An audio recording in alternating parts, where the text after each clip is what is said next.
ईरानी security chief Ali Larijani की शहादत के बाद इसराइल के दारुल हुकूमत तेल अवीव पर शदीद हमले किए गए। मुतादिद गाड़ियाँ तबाह हो गईं जबकि कई मकामात पर आग भड़क उठी। इसराइली मीडिया के मुताबिक हमले में 2 अफराद हलाक और मुतादिद जख्मी हुए हैं जबकि 10 से ज़ायद मकामात पर शदीद नुकसान पहुँचा है। ईरानी सरकारी टीवी के मुताबिक अली लारिजानी की शहादत के जवाब में तेल अवीव को क्लस्टर वॉरहेड्स ले जाने वाले मिसाइलों से निशाना बनाया गया। ईरानी पासदारान इनकलाब ने दावा किया है कि नए हमले में मिसाइल 100 से ज़ायद अहदाफ पर लगे हैं और इसराइल में 200 अफराद हलाक और ज़ख्मी हुए हैं। इसराइली फ़ौजी तनसीबात भी निशाना बनी। ईरान की जानिब से पहली बार हज कासिम मिसाइलों से इसराइल और अमरीकी अड्डों पर हमले किए गए। ईरानी सदर मसूद पेज़ेश्कियान ने कहा है कि लारिजानी की शहादत का सख्त इंतकाम लिया जाएगा।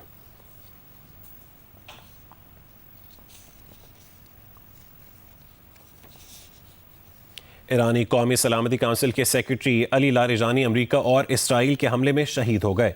ईरान के सदर मसूद पेज़ेश्कियान ने कहा है कि इस कत्ल का सख्त इंतकाम लिया जाएगा। उनके सोशल मीडिया अकाउंट पर पोस्ट किया गया कि ईरान की प्यारी और काबिल फ़ख्र कौम, मुस्लिम अवाम और दुनिया के आज़ाद लोगों, खुदा का बंदा खुदा से जा मिला। अली लारिजानी के अकाउंट पर मजीद लिखा गया है कि अल्लाह के बंदों में से एक बंदा शहीद हो गया है। ईरानी मीडिया ने तस्दीक की है कि हमले में अली लारिजानी और उनके बेटे मुर्तज़ा भी शहीद हो गए। इससे पहले इसराइली फ़ौज ने कहा था कि अली लारिजानी को तेहरान में एक मकाम पर निशाना बनाया गया जिसमें ईरान की दाखिली सिक्योरिटी फोर्स बसीज के कमांडर गुलाम रज़ा सुलेमानी भी मारे गए।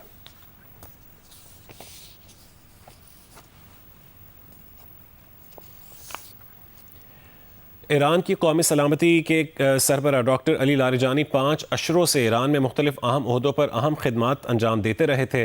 उनके बारे में कहा जाता है कि सिवाय मुल्क का सदर होने के अली लारिजानी ने तमाम बड़े ओहदों पर खिदमात अंजाम दी हैं।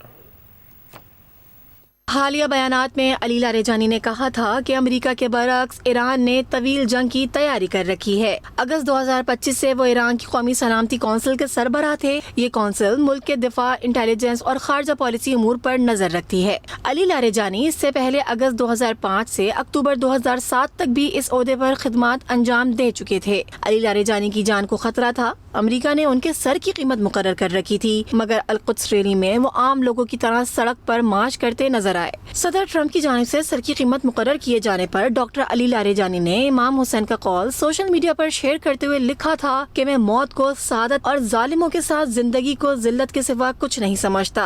अली लारिजानी न्यूक्लियर इशू पर ईरान की मुज़ाकरात टीम के सरबराह रह चुके हैं और उन्होंने ओबामा दौर में हुई न्यूक्लियर डील को इस इशू पर बेहतर हम आहंगी की बुनियाद करार दिया था। लारिजानी 2008 से 2020 तक तकरीबन 12 बरस तक पार्लियामेंट के स्पीकर रहे।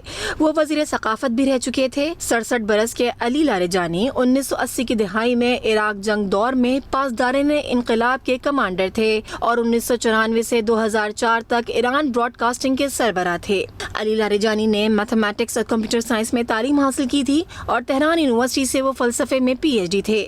जर्मन फलसफी इमैनुअल कांट के फलसफे पर वो अक्सर मज़ामीन लिखा करते थे। कुछ ही रोज पहले उन्होंने अपने बयान में कहा था कि खलीजी ममालिक जानते हैं कि अमरीका उनका वफादार नहीं और ये भी कि इसराइल उनका दुश्मन है, इसलिए एक लम्हे को रुक कर अपने बारे में और इस खत्ते के मुस्तकबिल के बारे में सोचें। लारिजानी ने कहा था कि ट्रंप ये कहते हैं कि हमें ये जंग जल्द जीतनी चाहिए, मगर जंगें शुरू करना आसान है, उनको खत्म करना चंद ट्वीट से नहीं होता।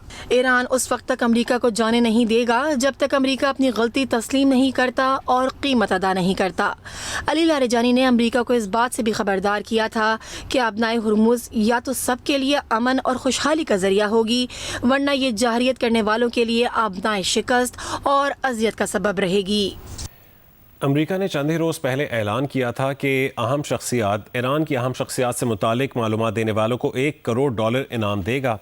जिन शख्सियात से मुतालिक मालूमात तलब की गई थीं उनमें नए supreme leader ayatollah Mojtaba Khamenei, कौमी सलामती काउंसिल के सरबराह Ali Larijani, supreme leader office में deputy chief of staff Ali Asghar Hijazi, secretary defence council, supreme leader के मुशीर major general Yahya Rahim Safavi, military office chief वज़ीर दाखिला brigadier general Sikandar Momeni, director और minister intelligence and security Ismail Khatib और पासदारान इनकलाब के कमांडरों का भी जिक्र किया गया था।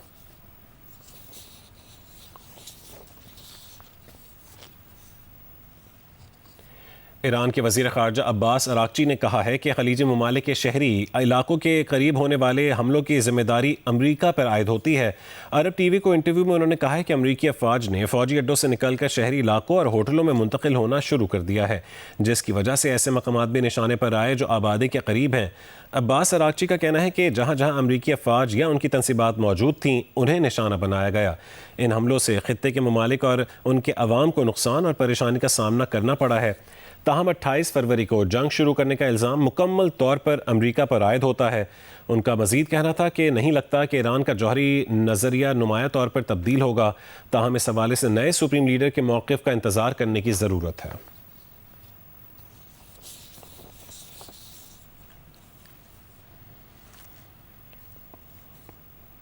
ईरान के सूबे लोरिस्तान में अमरीकी और इसराइली हमले में 4 अफराद शहीद और 8 ज़ख्मी हो गए हैं। इसराइली फ़ौज ने दावा किया है कि उसने तेहरान में ईरानी कमांड के सेंटर्स, मिज़ाइल साइट्स और फ़ज़ाई दिफ़ाई निज़ाम को निशाना बनाया है। दुबई में ज़ोरदार धमाकों की आवाज़ें सुनी गईं। ताहम हुक्काम के मुताबिक फ़ज़ाई दिफ़ाई निज़ाम ने मिज़ाइल को फ़ज़ा में ही तबाह कर दिया। सऊदी वज़ारत दिफ़ा के मुताबिक सिफारती इलाके की जानिब आने वाला ड्रोन मार गिराया, जबकि हालिया घंटों में मुतादिद ड्रोन्स और एक बैलिस्टिक मिज़ाइल भी तबाह किया गया। उधर इराक़ के दारुल हुकूमत बगदाद में अमरीकी सफारतखाने को निशाना बनाया गया, जबकि शमाल मशरक़ी शहर में एक फ़ौजी अड्डे पर भी हमला किया गया है।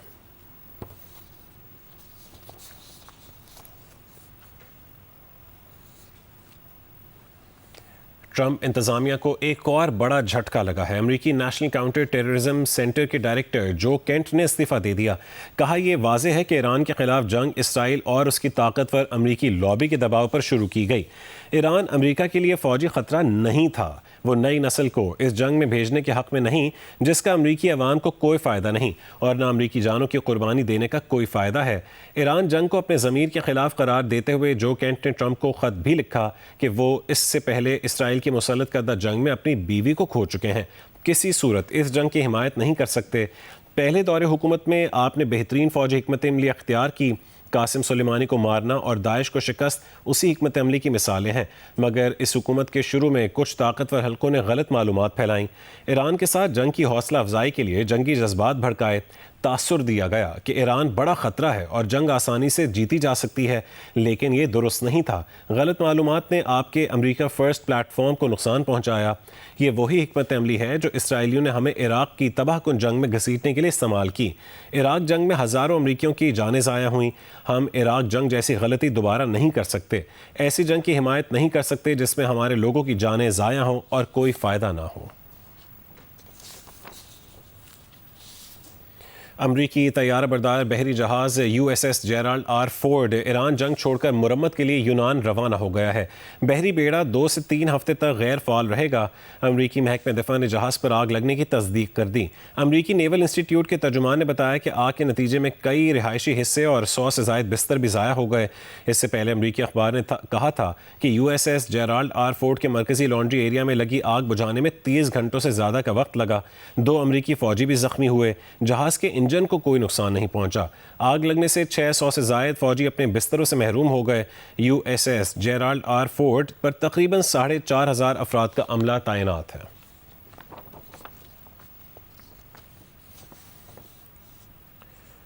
ईरान ने इसराइल के लिए मुबैना जासूसी के इल्ज़ाम में एक शख्स को सज़ाए मौत दे दी है। ईरानी अदलिया की खबरसां एजेंसी मिज़ान के मुताबिक सज़ा पाने वाले शख्स की शनाख्त कुरोश केवानी के नाम से हुई है। रिपोर्ट के मुताबिक कुरोश केवानी को इसराइली खुफिया एजेंसी मोसाद को हसास मकामात की तस्वीर और मालूमात फराहम करने का मुजरिम करार दिया गया था।